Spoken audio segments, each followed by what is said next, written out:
जंगल का रहस्य, खोए हुए मंदिर का राज, साहसी लोगों का आगमन। तीन दोस्त सोंटू, चौंडन और सोमेर ललगर के घने जंगलों में सदियों से अनछुए प्राचीन खंडहरों की खोज करने आते हैं। उनका लक्ष्य वर्षा देवता का खोया हुआ मंदिर ढूंढना, जो जंगल के बीचों बीच छिपा है और बेशकीमती खजानों से भरा है, लेकिन प्राचीन जादू द्वारा संरक्षित है। जंगल में सफर करते हुए वे पेड़ों पर अजीब प्रतीक देखना शुरू करते हैं, जो आने वाले खतरों की ओर इशारा करते हैं। पहला सुराग, जंगल की फुसफुसाहट। रात को कैंप लगाते समय दोस्तों को जंगल से अजीब फुसफुसाहटें सुनाई देती हैं। पहले तो वे सोचते हैं कि ये हवा की आवाज है, लेकिन ये फुसफुसाहट कुछ महत्वपूर्ण कह रही होती है। सोंटू को जमीन में आधा दबा हुआ एक प्राचीन नक्शा मिलता है, जिसमें मंदिर का स्थान दिखाया गया है, लेकिन एक चेतावनी के साथ, खजाना जंगल का है, केवल योग्य लोग ही इसे पा सकते हैं। चौंदन पास के जानवरों के पैरों के निशान देखती है, जो सामान्य नहीं लगते। हम अकेले नहीं हैं। वह कांपती आवाज में कहती है। जंगल का श्राप, अजीब घटनाएं। जैसे ही वे नक्शे का अनुसरण करते हुए जंगल में आगे बढ़ते हैं, अजीब घटनाएं शुरू हो जाती हैं। पेड़ हिलते डुलते लगते हैं, हवा ठंडी हो जाती है और वे हर दिशा से गुर्राहट और दहाड़े सुनने लगते हैं। घना कोहरा उन्हें घेर लेता है, जिससे वे कुछ समय के लिए अलग हो जाते हैं। इस कोहरे में वे अतीत की झलकें देखते हैं। एक प्राचीन जनजाति, अनुष्ठान और मंदिर के केंद्र में एक चमकदार वस्तु। जंगल जीवंत लगता है और वे समझ जाते हैं कि उन्हें परीक्षा दी जा रही है। खोया हुआ मंदिर, अलौकिक रहस्य।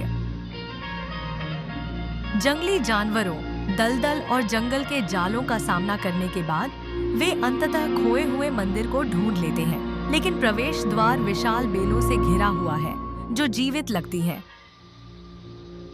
सोंटू प्रवेश के पास एक अजीब पत्थर को छूता है और अचानक बेलें हट जाती हैं, एक अंधेरी सुरंग का खुलासा करती हैं। मंदिर के अंदर वे चमकते हायरोग्लिफिक्स, अजीब कलाकृतियां और एक विशाल पत्थर की मूर्ति पाते हैं, लेकिन खजाना कहीं नहीं दिखता। जंगल का संरक्षक समय के खिलाफ दौड़।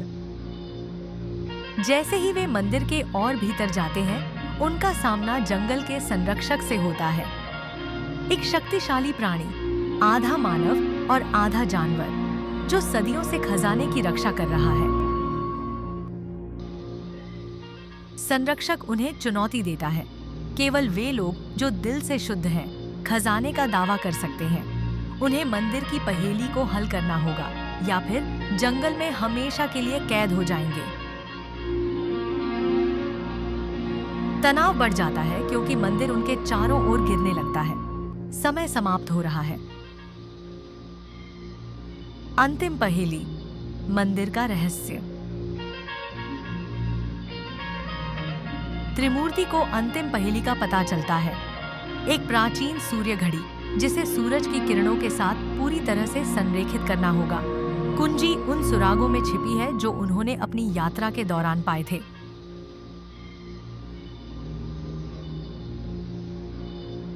सोमेर प्रतीकों का अनुवाद करती है, जबकि सोंटू और चौंडन जंगल के जालों से जूझते हैं। सूर्यास्त के समय वे समय पर सूर्य घड़ी को संरेखित करने में सफल होते हैं। एक छिपा हुआ कक्ष खुलता है, जो खोए हुए खजाने को प्रकट करता है। एक चमकता हुआ क्रिस्टल, जो जंगल की शक्ति को धारण करता है। बचाव, जंगल का आशीर्वाद। जैसे ही वे खजाने का दावा करते हैं, मंदिर गिरने लगता है। जंगल का संरक्षक उन्हें जाने की अनुमति देता है, उनकी बहादुरी और एकता को पहचानता है। जंगल शांत हो जाता है जैसे कि उनकी योग्यता को स्वीकार कर रहा हो। उनके पास अब सिर्फ सोना नहीं है, बल्कि जंगल को ठीक करने और भविष्य की पीढ़ियों के लिए उसकी रक्षा करने की शक्ति है। समापन। यात्रा जारी रहती है। अपने शिविर में लौटने पर वे अपनी यात्रा पर विचार करते हैं। अब उनके पास जंगल के रहस्यों को संरक्षित करने की कुंजी है, लेकिन वे महसूस करते हैं कि उनके पास एक बड़ी जिम्मेदारी है। जैसे ही वे जाने की तैयारी करते हैं, कैमरा पीछे की ओर झूम करता है, विशाल और रहस्यमय जंगल को दिखाता है। फुसफुसाहटें फिर से शुरू होती हैं, यह संकेत देते हुए कि अभी भी कई रहस्य अनसुलझे हैं।